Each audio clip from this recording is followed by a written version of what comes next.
All right, guys, we're back. If any of you guys saw my previous video, you would have seen how much of a mess all of this was, and it's still not perfect, but we're getting closer. So some of the things that I talked about that I wanted to do, I think I've done about 80% of it. I wanted to film it up, but man, when I get into the groove of doing stuff, I just do it. And so I'm just going to show you what I did. So any of you guys that own a South Bend 9A or just a South Bend in general, mine has a taper attachment. I just installed this, actually didn't have this. So, but you can do the same thing with something that, with the lathe that doesn't have the taper attachment. The only difference is that you have to shape this to fit that, right? And I'll show you how I did that. So one of the things that I'll start off with the basic things that I wanted to do, which was creating these little flat, like these little rubber flaps, so that way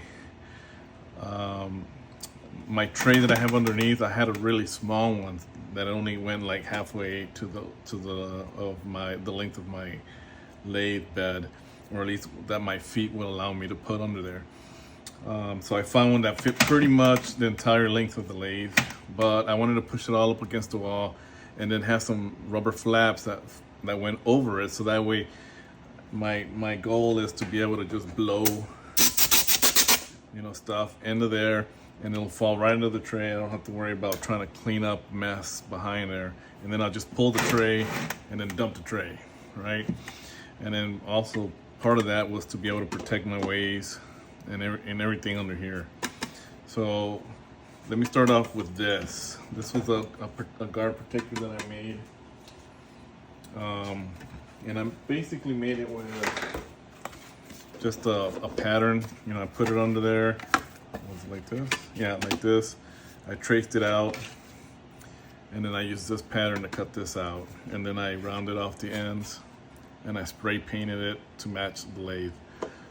And I kind of want to do the same thing on the other side, and I just realized that if I just flip this over, I can use the same pattern on this side. So I'm gonna probably put the same thing on this end, except on this end it's probably, I don't know yet, I'm thinking about it, if I'm gonna let it drop, like bend it on the end and then put the same thing on this side as far as accordion style protectors. I don't know that I need to go that far, or if this is gonna be enough, just to kind of protect any chips from falling here. I don't think they're gonna come all the way over here. So I may just do that. I may just do another one just exactly like the front back here. Except the one in the back, it's gonna be magnetic, so I'll be able to just pop it on and off. Whereas this one is screwed in. Originally this was supposed to be magnetic, but it didn't work out, and I'll explain later. So yeah, it'll be something that I could pop on and off. And so yeah, let me show you what I did. So if I unscrew this,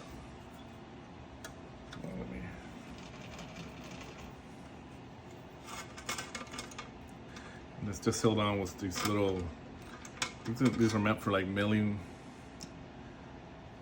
like to be able to lock stuff down onto your bed or whatever. So I put 2 of them in here. But I guess any nut and bolt would work. So this is it. I just painted it. These rivets here were originally for magnets that I was going to put there. That didn't work. So I just left the rivets under there. You can see the underneath is just aluminum. So I re-drilled the 2 new holes, and everything's attached to this. So if you can recall, originally I had the DRO on this side. And the reason I wanted to move is because I couldn't use this. I could, but it was a pain in the ass trying to use this carriage lock, because it was right up against it. I had to use a different bolt, and I had to cut it down really narrow just so that it would fit in there, and I hated it. It was a pain in the ass to get to it. Didn't like it. I did like that the DRO was on the side. I just hated that I couldn't use my carriage lock like I wanted to. So I saw a video of someone else putting it up front, not on a South Bend, on a totally different lathe.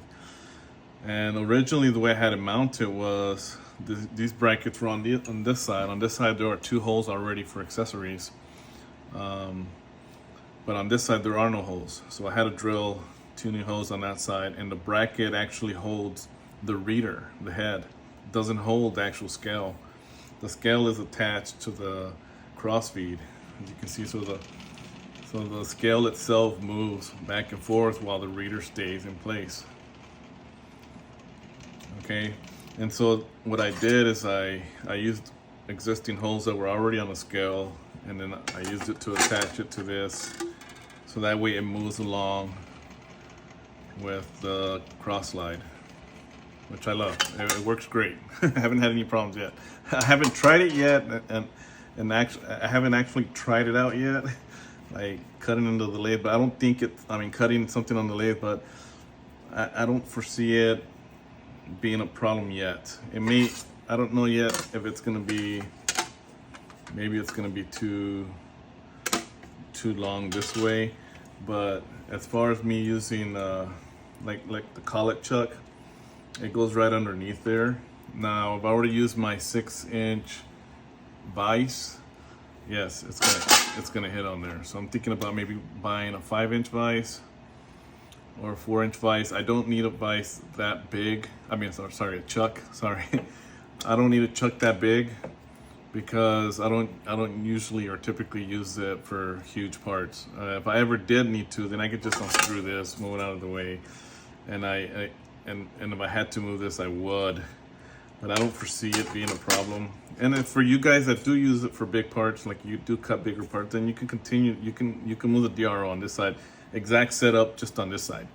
The only thing is that you will have to use a different bolt for the carriage lock if you even use it, and then just make it real narrow so that it fits right, because it's going to be right up against it.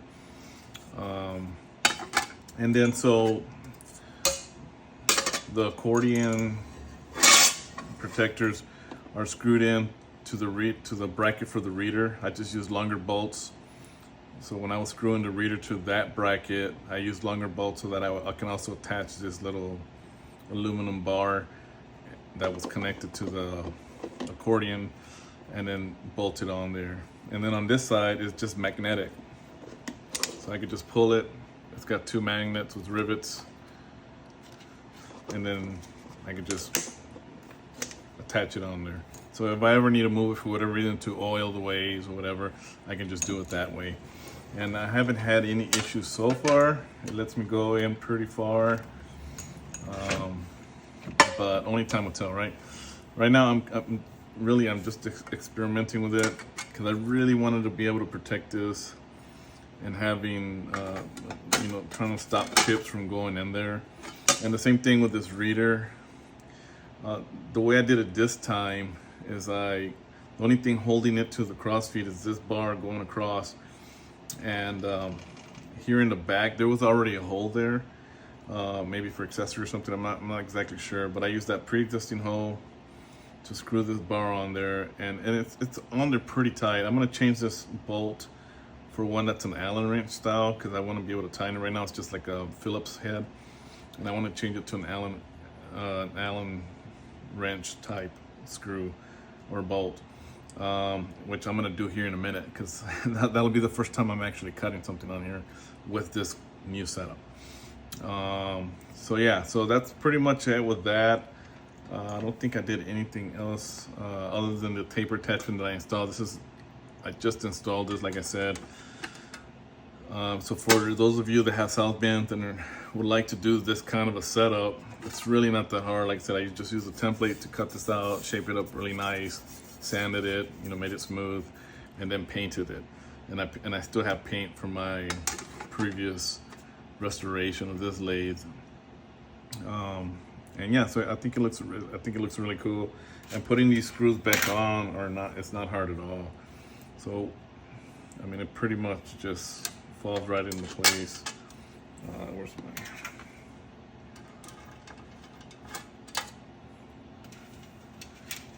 And so I'll show you one of the issues that I am having with my DRO.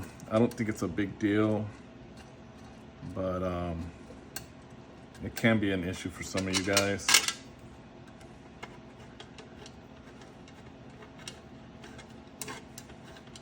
Oops.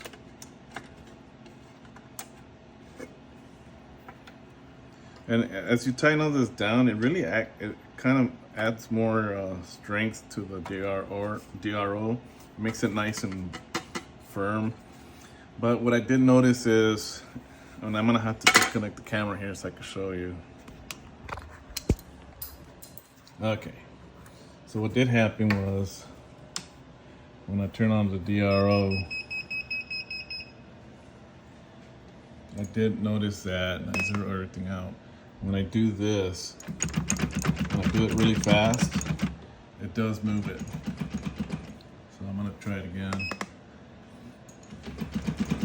See, by shaking back and forth really violently and fast, it does move the crossfeed axis very little. But if I just use it normal, you know, I didn't do it earlier. Let me try again. Yeah. I mean, that's not something that's gonna really be a problem for me anyways. But earlier when I was trying it out, it wasn't moving at all. Like, it wasn't budging at all. And by just move it normal. So, I don't know, for some of you guys that may be a problem. I don't think for me it is. It's so minor.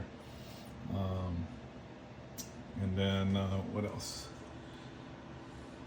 Yeah, so on this side, this is where I would connect the other two here for the bracket for the DRO. So I just moved it to the side. I still need a screw here that's screwed onto the nut for the crossfeed. I don't have it, and I only had a really long one that the threads don't go all the way up, and it was just too long. So I have like this spacer in there holding that down. I still need to make one of those. I think I may use this bolt and just cut around the top and make it round, and then cut a slit for a screwdriver, which I think that's what the original ones had, and then cut it down the side so that way it'll go inside of the crossfeed. So that's another project I still have to do. What else? Oh, so here's what I'm talking about. So there's a hole here, and already there. I didn't have to make it. So all I did was just cut this on my mill and shaped it and cut slits here so that way I can move it back and forth, and just tighten this down pretty hard. But I can't tighten it too hard with the Phillips head. It just always wants to slip on me. So I'm gonna replace it with one like this.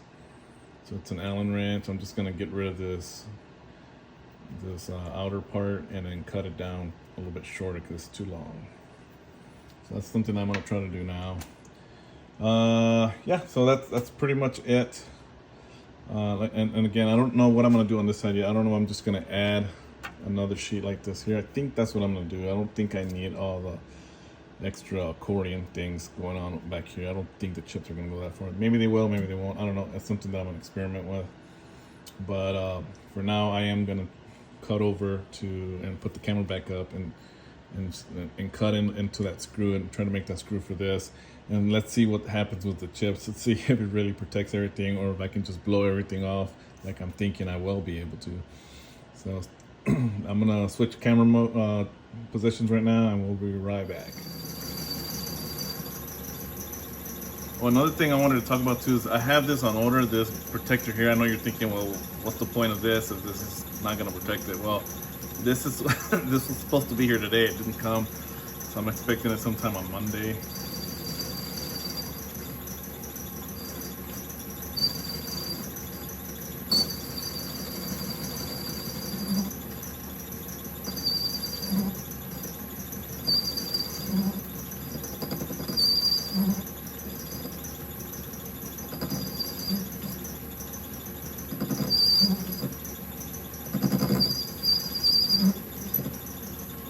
Cutting fluid.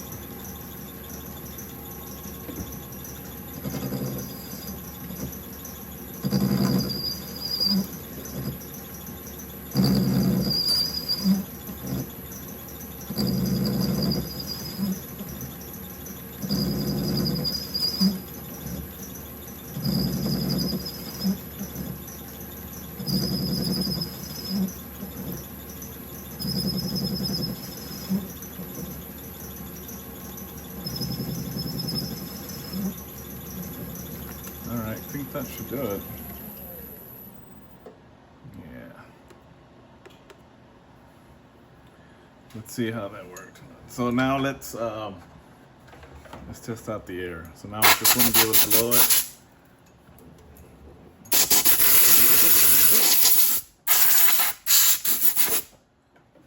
And it looks like everything has fallen into the tray. I don't have to try to worry about cleaning the back splash and past the motor. I think everything is gonna fall into there. I'm hoping that's gonna be the case all the time. Now this is not perfect. I know there's a little, maybe just a tiny little gap in there where things could fall in, but I think all in all, I mean, it's gonna take care of like 90-something% of the chips. Once I have this guard here, the only thing I really have to worry about is the taper attachment. Maybe the chips are gonna fall in here. I'm not too worried about that. But I think all in all, this is doing a really good job of protecting it. And if we look underneath, you don't see any chips under there. So yeah, I think these might have been something that rebounded off of my taper attachment. All in all, it's still pretty good. There's like 3 little chips under there, and I think maybe when I blew them off, they might have bounced back. So I'll have to be careful how I do it. But all in all, that was pretty much it. And so the only thing I have to worry about now is just oiling it, the ways, and this is very easy to remove.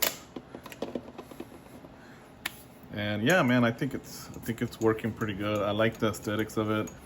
I want to repeat the same thing on this side, see how it all looks. It kind of makes it look a little bit more modern lathe, even though I love the way the South Bend looks. But it does kind of change the look a little bit. And so I'm going to take this off now and replace it and see how it looks. And then I'll come back once I do that. I ended up having to cut down a little bit of the face too, because I thought it was just too thick. But I think that's going to work. Now for the moment of truth.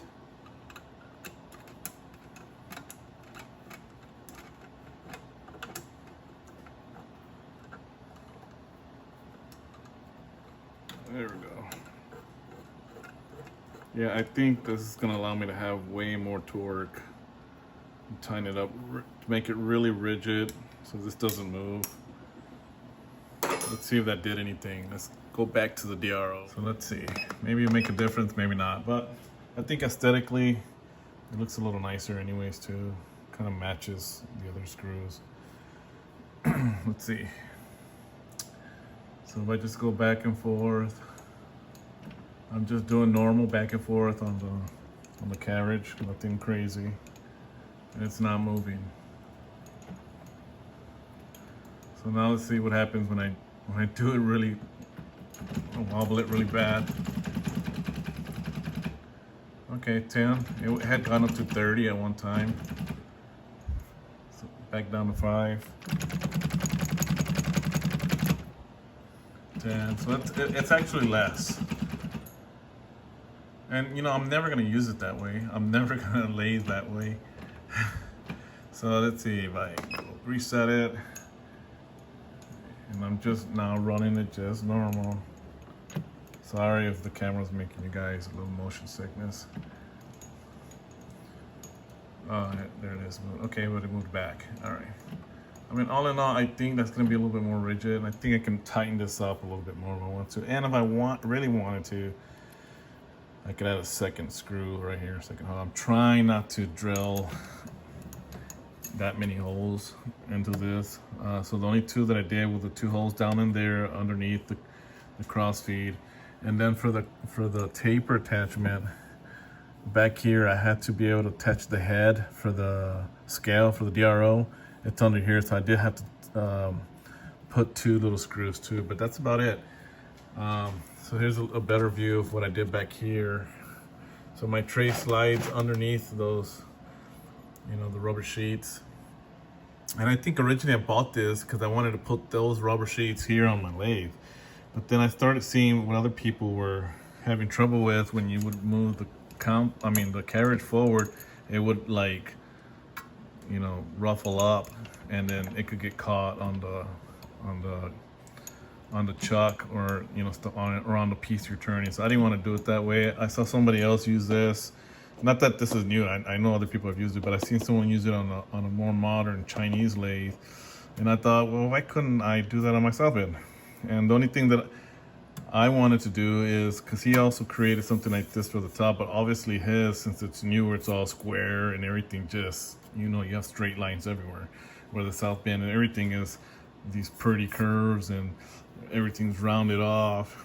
So it's a little bit harder, but I think if you just take your time and treat this like an art project and just take your time, you know, just use like cardboard like I did, trace it out, use it as a pattern to trace it out on this. You can do it. To me, I aesthetically love the way that looks. And I'm gonna put one on this other side too. I mentioned earlier that I was gonna use magnets, but that's the reason why I had to take off the magnets in the front. Because what I did is I put like these risers right here with magnets and it would hold it on there, but obviously when I would move the cross slide forward and you know the guard moved with the cross slide, it would slide off of this and then hit up on other stuff. So I can't do that. I have to figure out a different way of doing that if I'm gonna end up putting something here, which I really do want to. I just have to think about how I'm gonna do that. I can't use magnets to attach it to this because the cross feet is moving forward and back. I have to come up with a different way. Maybe I'll use those 2 screws that are there and create like a bracket and then sit that on top. I don't know. that may, no, actually that's not gonna work either because the cross feet is moving. The cross slide is moving while this is not. So yeah, see, I don't know. I don't want to screw into this. I don't want to drill any more holes into that. So I don't know. We'll see how I do that. But as soon as I do, I'll make another video on it. I just kind of wanted you guys to see, because I know there's a lot of South Bend guys out there, and I know you guys are always trying to update your lathe. So yeah, so I did for the next project. I didn't want to show it to you because it looks kind of janky right now. But I did create a DRO attachment for the tailstock. As you can see, this is all crooked, but that's because I epoxied it. First I tried using double-sided tape, and it would just slide off with the heat. It's in the garage. My lathe is in the garage, so in the summer it gets really hot. I'm in Texas, so it gets really hot, and so it would just melt it. And I used epoxy, that melted, but now we're in winter and it hardened up, and I don't know if it'll stay like that or it will remelt and continue moving. I don't know. I have to figure out how to attach it. But what I did was I figured out a way to just be able to, with pressure, pop this into the existing hole of the dauber for the oil. And then I just did this, and this is one piece. And then I just shaved it down to make it to a point, and I turned this into a dauber. And so without you having to drill into this or anything like that, and this is super firm, it's not going anywhere. And I 3D printed this, designed it, 3D printed it, so that when you push it with pressure with that tube end there, it'll like snap into place. So now granted, I know a lot of South Bends may have that little well for the dauber's been hit multiple times and chipped. I don't know how that will react to if you guys try to use something like this. But I like this because I don't have to drill into the existing, you know, body of the lathe. I don't know. To me, I just don't like doing that. I know it's not a big deal. I did it over there, but I try to do as little change as possible. This I need to figure out. Maybe you guys have better ideas. Maybe I can use Velcro. I don't know. I need to use something that can withstand with heat. Maybe JB Weld. I haven't thought about that. Something that will hold this and cure and then not move anymore, because right now it's not moving anywhere. It works, but it's all at an angle. Now this thing does allow it to pivot. I hate the way it looks. So yeah, so that'll be the next project to kind of fix that going. Aside from this plate, it'll be this. Like I said in the first video that I made, I'm gonna maybe try to do a giveaway with this thing, or maybe I'll just, I don't know, maybe give away the 3D file. I don't know. Well, we'll see. But I thought it took me a while to design that, and I think maybe some of you guys would like it. So I don't know. We'll see. Either way, if you're not subscribed, please subscribe, like the video, share it. It really helps the channel. And I'll see you guys on the next one. Bye-bye.